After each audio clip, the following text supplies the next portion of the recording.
Welcome into Orange and Blue today. Will Petersen filling in for Cecil Lammy on this Friday afternoon. Joined by my good buddy Andrew Mason. We'll hang with you for the next half hour, catching you up on all of the Broncos news going on around the NFL and here in Denver. And Mace, we're doing a little switcheroo tonight. I'll be doing this show with you. Cecil will be doing Denver Sports Tonight on 104.3 The Fan. So if you want to hear Cease, tune into The Fan from 6 to 7. You rocking the South Florida Bulls, I see, my friend. When in Rome, right? I mean, I'm back at my parents' place, not too far from Tampa, and might as well wear one of the schools I went to. So there we go. Well, because the Bulls is a logo that I immediately recognized because of it's better than the Chicago Bulls one. It's got the real horns, I would say, like something you don't want to mess with on the streets of Spain. Although the thing with the Bulls logo is like it's got the red tips on the horns, right? It's like blood. True. I mean, that's what it's that's what it's supposed to symbolize. And then, of course, if you turn the logo upside down, it looks like either a very sad robot or something that I really can't say in a family environment. So the Chicago Bulls logo turned upside. I know. I've seen the meme. Yeah, if you turn it upside down, you'll never see it the same way again. That's the thing. Yeah, I've seen the meme before. Yeah, I don't know. I've seen it before. All right, yeah. Like if you turn this upside down here. Let's see. Yeah, there we go. It looks like pi if you turn upside down. As in 3.14159. Okay. Yeah. So, anyway. Oh, good to see you regardless. All right. Well, let's get into it because the most juicy Broncos news came last night, and it came via tweet from Jake Heaps, who is just the QB coach that sort of won't go away. You'll recall Sean Payton has banned him from the Broncos facility. D-Mac asked about that at Payton's intro presser. Sean said he wasn't familiar with it, and then it wasn't going to happen when it comes to personal QB coaches. But Jake Heaps sends this tweet out last night of him working out with Russell Wilson. Russell Wilson looking fit, lean, mean machine, I'll tell you that much. And a couple of things here. First of all, clearly Jake Heaps was not fired by Russell Wilson. They're still working together in the offseason. Second, Russ looks great because, that the 20 pounds he lost, maybe more like 25. He's looking the slimmest he's looked in a Broncos during his Broncos tenure, that's for sure. And then finally, Mace, there's no Jerry Jeudy. There's no Courtland Sutton. There's no Tim Patrick. He's not throwing to the Broncos receivers like we know he did around this time last year. So those were my big three takeaways. Your thoughts on all three of those? Anything else you may have noticed? Kind of a lot to unpack here from one simple tweet. Well, considering that the Broncos can report back to UC Health Training Center early next week for team-organized workouts, I'm not going to put too much on didn't have Jerry Jeudy, didn't have Courtland Sutton, whoever, because they're about to get plenty of work in together, getting back to the team facility. The other thing, as for Jake Heaps, that guy rearranged his life because of Russell Wilson, right? He was a part-time QB coach, part-time radio host, worked, for full disclosure, worked for our sister station in Seattle, Seattle Sports 710 out there, and gave that pretty good gig up, a 5-day-a-week hosting gig out there, to uproot his life, move to Denver, and be Russell Wilson's personal QB coach. Honestly, like if Russ had let him go after all that, I would have been questioning what kind of person Russ was. So, on a human level, I think it's a good thing that he's keeping Jake Heaps around because of Heaps uprooting his life, his family, everything, and moving from the Pacific Northwest to the Denver area. But the other thing, I mean, you do wonder. Okay, they've obviously been working on stuff. How much of what Russell Wilson and Jake Heaps have worked on is going to mesh with what Sean Payton, Joe Lombardi, Davis Webb, and specifically Peyton and Lombardi, what they're about to do with Russell Wilson. Is there going to be some unlearning of what has been learned, or in the last few weeks, we know that Russell Wilson had dinner with Sean Payton. We know that they have talked. Yep. Did what Jake Heaps do over the last few weeks reflect more of what Sean Payton wanted out of Russell Wilson? That's something, because certainly you don't we don't know what Russ and Sean talked about, but I'd like to think at some point that what Sean wants out of Russ was discussed, and that if that was the case, that Russ conveyed that to Jake Heaps as they did their work in the last few weeks. That's interesting for sure. Is there any chance, in your opinion, that Jake Heaps can get back in the Broncos and more likely Sean Payton's good graces? Or what will his role be during the season when he's not allowed to go to the place he was allowed every day last year, Russell Wilson's workplace, which of course is the UC Health Training Center down at Dove Valley? Well, this is where it gets interesting, because, I mean, what's to stop Russell Wilson from, when he leaves Broncos headquarters, going to converse and chat with Jake Heaps? What's to stop them from sitting down and dissecting things? And then, is Russ still going to have his Tuesday confabs with the rest of the offense, right? And is that going State of the to, Union. yeah, is that going to conflict with it? Like, the thing where it gets interesting, and that, look, I'm not going to lie to you, we don't know the answer to this just yet. What we need to learn over the weeks and months to come as we get into the season is this: what is Jake Heaps conveying to Russell Wilson, and does that conflict with what Sean Payton's trying to do? That's the thing. If they're on the same page and Heaps is helping Russell Wilson do drills and do things that specifically Sean Payton wants him to do to be able to be effective in the offense that is about to be installed, then that's great. And look, a good quarterback coach, whether they work for a team or work on their own, ideally can take the overarching philosophy of a coach saying, I want it this way, and be able to put the drills in that allow the quarterback to succeed with what the head coach is going to ask. But if you've got a situation where, just take the next few weeks, that Russell Wilson goes over to UC Health Training Center, and the coaches there saying, okay, we got to do concept X, concept Y, concept Z. And then he confers with Jake Heaps and says, no, we're going to do it this way. This is what you ought to be doing. That's where you get concerned, right? And so, to me, if this is going to work, even though Jake Heaps isn't going to be around the building, if this is going to work, there's going to have to be some level of cohesion. Otherwise, you run the risk of having the instructions come into conflict a bit, and maybe one is counter to the other, and then what do you do? Well, and Davis Webb played for the New York Giants in January, right? Mm-hmm. Yeah, Davis Webb is literally months removed from being. Is that your or my phone? that's my phone. That's the phone in the house. Okay. So someone in another room needs to pick that up, because I can't. I mean, do you want me No, to pick you're it up fine. now during Hey, the your show? parents.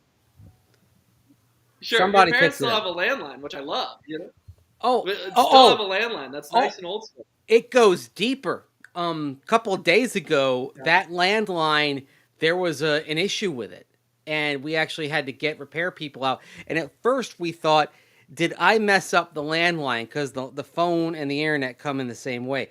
Did I mess up the landline when I plugged in the brick so I could pop on and do Denver Sports Tonight and pop on some shows? Turned out that wasn't the case. But yes, my parents still do have a landline. They like the landline. Their cell phones are both dumb phones. We keep trying to get them to join the smartphone revolution. They have said no.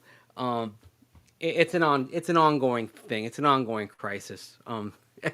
in in the family. But yeah, No, there's still four it's landlines a around the funny house. little. That's awesome. No, Yeah, I haven't seen a landline in a few years. So mad respect to your folks for staying strong in their landline ways. yeah, But Mace, the point I was gonna make real quick here, Davis Webb was playing for the New York Giants in January, right? yep. And he's now the QB coach for the first time in his career. There's a lot of people who are not real thrilled with the fact that Davis Webb is Russell Wilson's QB coach. They don't think he's qualified, don't think he has the resume, and he's 6, 7 years younger than Russ.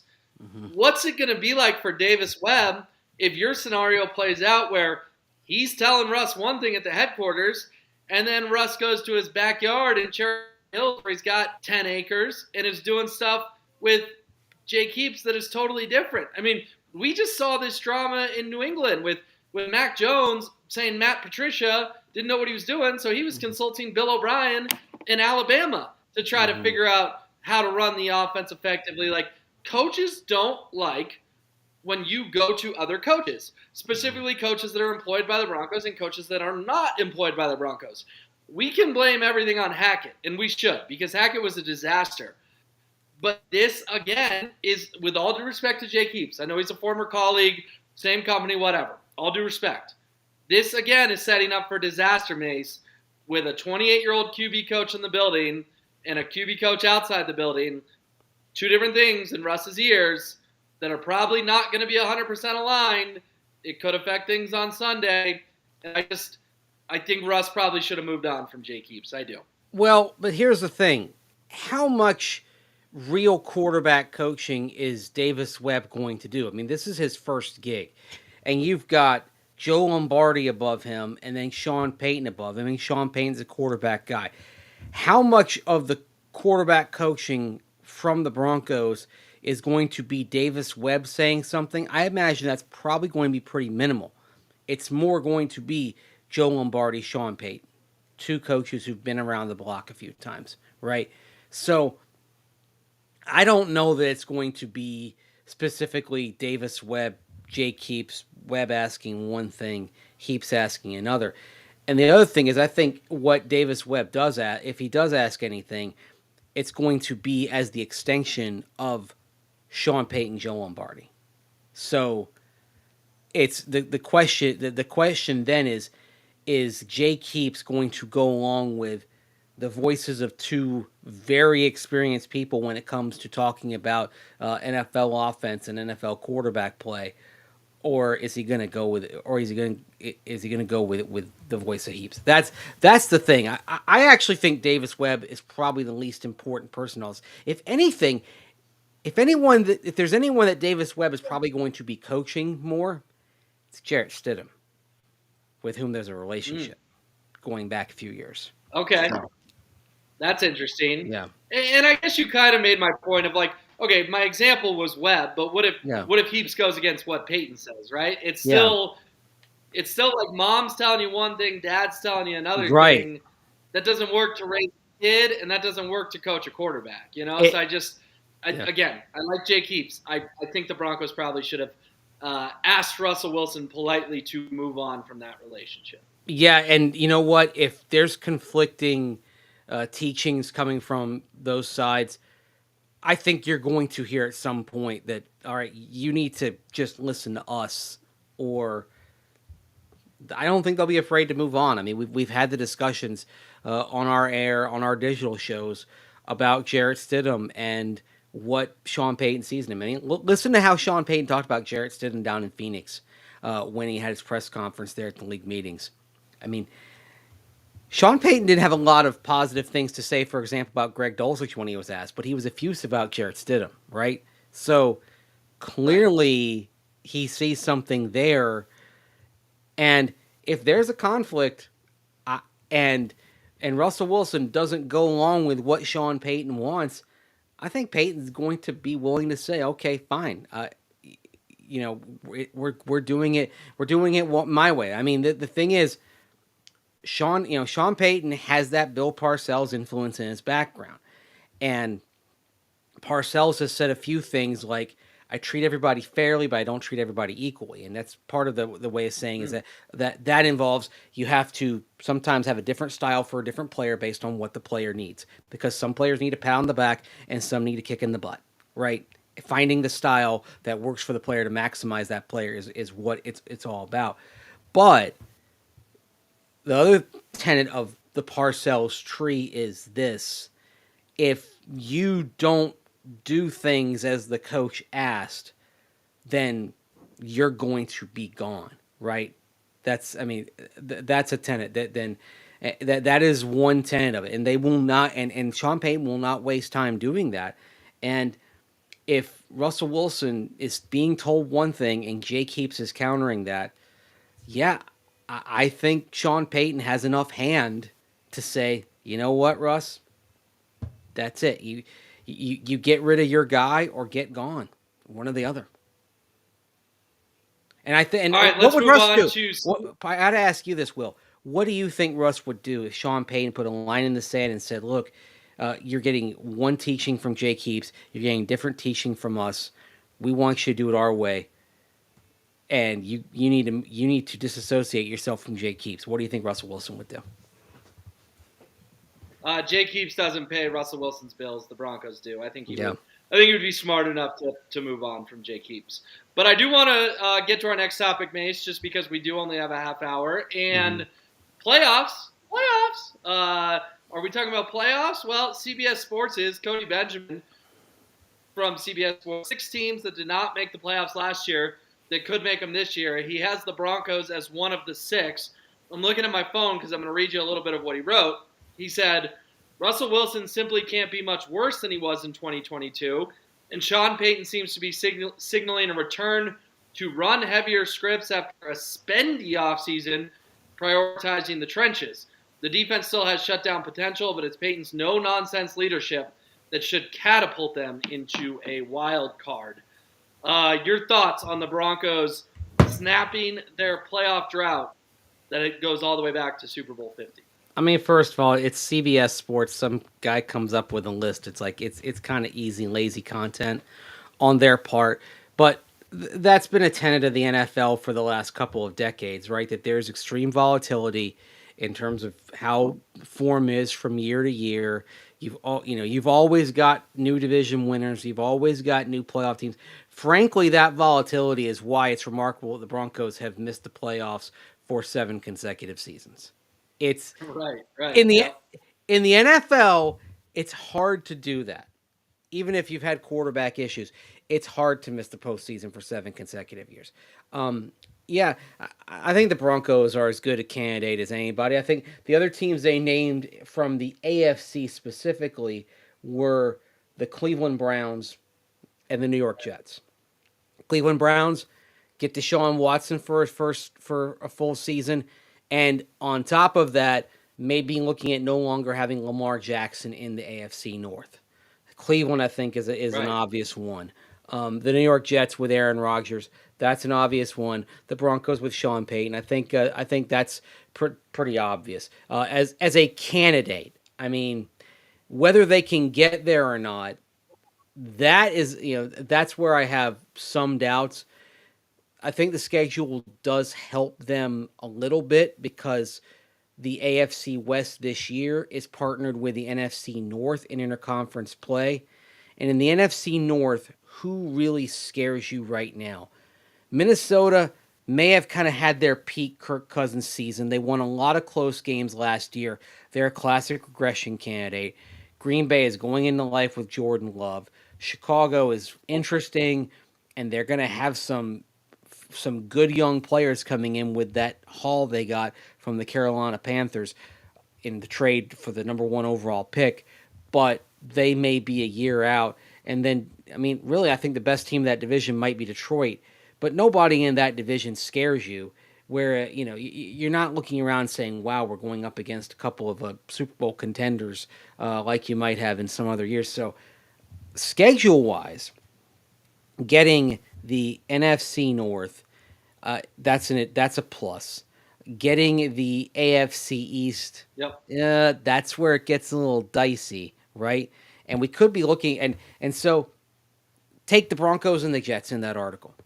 Well, they play each other, right? I mean, whenever they play, whether it's Right. week 1, week 10, week 16, we might be talking about Broncos Jets being a game that decides a wild card spot. That's a very realistic possibility right now with the Jets, presumably getting Aaron Rodgers at some point, and with the defense they've got coming back. So yeah, I think those three teams, as far as candidates to leap into the playoffs, uh, I think that's fair. The if they really wanted to get spicy, the one I think they would have tossed in would have been Houston in a bad AFC South. Oh, Tennessee looking like they're rebuilding. The Colts kind yeah. of just spinning their wheels. Jacksonville's the overwhelming favorite in that division, and Jacksonville is actually maybe my favorite to be the number one seed because they're in that division.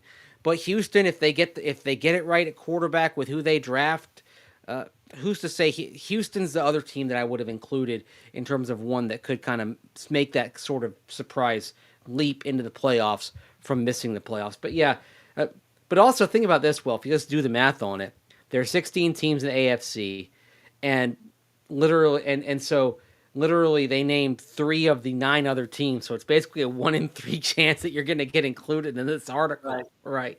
So, but yeah, Right. No, that's fair. but yeah, for all those reasons, I think the Broncos have a shot. But it's gonna come down to games like that game against the New York Jets, like the game against the Detroit Lions that they will play in Detroit, like even maybe you get Minnesota at home, stealing a game like that against a team that may not be as good as they were last year, but is still going to be in the playoff conversation. If you start accumulating those games, you're giving yourself a nice little reservoir of wins that you're putting in the bank so you can withstand the hits that you're going to take in the division. Because if the Broncos are going to be a playoff team, it's probably going to come from running up the score outside of the AFC West, and then maybe you're hoping that you can steal, if you can steal 1 or 2 wins from Kansas City and Los Angeles in divisional play. That's the key. Well, Yeah, and run up the two, score look out at of the it, division. Mace. Sorry, go Okay, ahead. but let's look at 2 examples, right? Jacksonville had the number 1 overall pick Mm-hmm. last year. Yeah. They made the playoffs. The Giants went 4-13. Yep. They made the playoffs. So the NFL, unlike Major League Baseball and to some extent the NBA and the NHL, is the easiest one to turn it around and make the playoffs the very next year. I just gave you 2 examples. And not Right. only did Jacksonville and New York make the playoffs, Mace, both those teams won One. a playoff game. The Mm-hmm. Jaguars beat the Chargers. The Giants beat the Vikings. So it's not only realistic that the Broncos could make it, maybe they could make some noise. Now, again, I know this is all best case scenario, but I literally just provided you 2 examples of 2 teams that absolutely sucked in 2021, made the dance in 2022. Yeah, you just want it to be built on bedrock and not on sand because those 2 teams you mentioned, looking ahead to this year, I feel far more confident about the Jaguars being able to build off that than the Giants. The Giants being in the division that they're in and doubling down on Daniel Jones, I have questions, okay, about them and their ability to follow that up and get back to the playoffs. I don't have any questions about Jacksonville. I think the pieces may be falling into place for them to put up big a big win total this year, like 14 wins, and get the number 1 seed. In part because you have Buffalo, Miami, and the Jets, and the Patriots are always going to be feisty. They may not make the playoffs, but they're always going to be competitive as long as Bill Belichick is their coach. So Buffalo is going to take probably 4 or 5 losses, you'd think, even if they win the division. And then you go out to the AFC West. We assume the Broncos are going to be better. I think we expect they'll be better. And you have Justin Herbert and Patrick Mahomes in that division. The teams there are going to take some punches, the type of punches that Jacksonville's not going to take. So, it's location, location, location. And I think we may be looking at Jacksonville going from back-to-back number 1 picks to, in pretty short order, the number 1 seed. That's how fast it can change. The thing for the Broncos, if they make the playoffs, is this. Is it something they can build off of, or is it a one-off? And that, I think, depends entirely on Russell Wilson. if Russell Wilson is a reason why they get to the playoffs and looks like the Russell Wilson of Seattle, then it's easy to picture this and say, this is the start of something. If Wilson is mediocre and they get there riding the defense, riding and improved special teams as well, I think they're going to probably win a couple more games just because they're going to be better on teams than they were last year. And if that's the case, they can be a playoff team and sneak in at 10-7, but I'm not sure it's the kind of thing where you say, okay, this is headed in the right direction long term. It might just be more of an aberration. So that's they can make the playoffs and we can still say maybe they're not in the best shape long term. I don't think it's likely. I think if they make the playoffs, Russell Wilson had a big year, but there is that possible scenario where you make the playoffs as a 6 or a 7 seed, but you still have questions at quarterback. Because look at the Giants, right? They get in the playoffs, they win a playoff game. I don't think anybody except a few people in the Giants headquarters feel completely settled about Daniel Jones right now. All right, well, we'll keep an eye on it for sure. You can read about it at denversports.com. Just a couple minutes left, but I want to close the show. Both you and Cecil wrote about running backs at denversports.com, and I know you guys have had some spirited debates on all different draft needs on Orange and Blue today, sort of who Cecil loves versus who they can actually get.